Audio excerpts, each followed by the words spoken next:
दिल्ली में हुए sero survey के मुताबिक 24% आबादी के कोरोना से संक्रमित होने के संकेत मिले हैं। सीरो सर्वे में ब्लड सैंपल के जरिए यह देखा जाता है कि वास्तव में लोगों का कौन सा खंड या अंश संक्रमित हो गया है। क्या आम जनता में कोरोना वायरस से आने वाली एंटीबॉडी मौजूद है? इससे यह पता लगाया जाता है कि ऐसे लोग जिनमें कोरोना से कोई लक्षण है ही नहीं, क्या उनमें भी कोरोना वायरस ठीक हो चुका है और उनके शरीर में एंटीबॉडी बनी है। इस लिहाज से देखें तो सीरो सर्वे के नतीजे बताते हैं कि राजधानी में किस हद तक कोरोना फैल चुका है। अब तक दिल्ली में तकरीबन 24% आबादी कोरोना के संक्रमण की चपेट में आई है, मतलब उनमें कोरोना एंटीबॉडी मिली है। ज़्यादातर लोगों में लक्षण नहीं मिले हैं, यानी इनके शरीर में कोरोना से लड़ने की क्षमता विकसित हो गई। इसका कारण यह है कि 24% आबादी से कोरोना के संपर्क में आने के बावजूद उस स्तर पर मौतें न हुई और न ही सामुदायिक संक्रमण हुआ।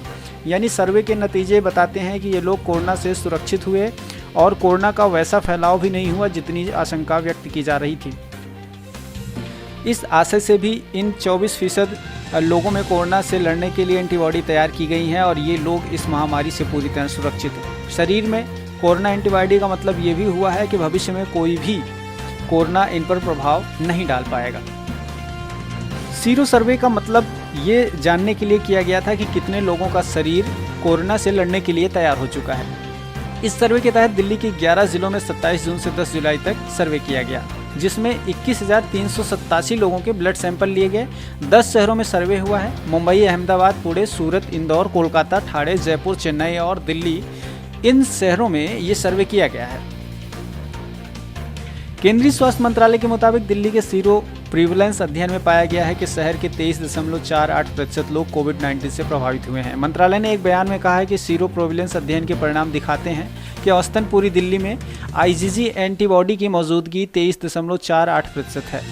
यह अध्ययन ये भी दिखाता है कि कई संक्रमित लोगों से संक्रमण के लक्षण नहीं मिले, मगर उन्हें कोरोना हुआ था।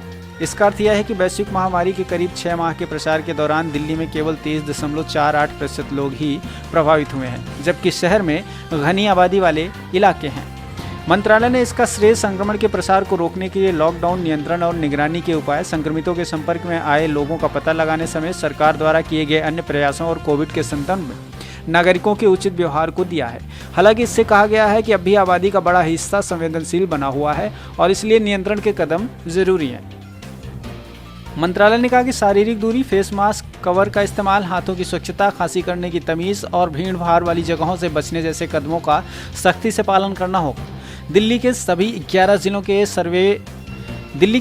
जिलों के सर्वेक्षण टीमें गठित कर दी गई थी। चयनित व्यक्तियों से उनकी लिखित सहमति लेने के बाद रक्त के नमूने लिए गए और उन्हें सीरम में आईजीजी एंटीबॉडी तथा संक्रमण की जाँच की गई। इसके लिए भारतीय आयुर्विज्ञान संस्थान परिषद द्वारा स्वीकृत कोविड कवच एलिसा का इस्तेमाल किया गया। तो ये नतीजे पूरी तरह से चौंकाने वाले हैं। यानी दिल्ली की 24% आबादी ऐसी है जिनमें किसी तरह के कोरोना का लक्षण नहीं था और उनको कोरोना होकर ठीक भी हो गया। ये आने वाले समय में बहुत ही घातक परिणाम देने वाले हैं, खासकर भारत जैसे क्षेत्र के लिए, जहाँ पर विज्ञान और अनुसंधान की कमी होने के साथ साथ डॉक्टर्स की और तमाम मेडिकल फैसिलिटीज़ की कमी है।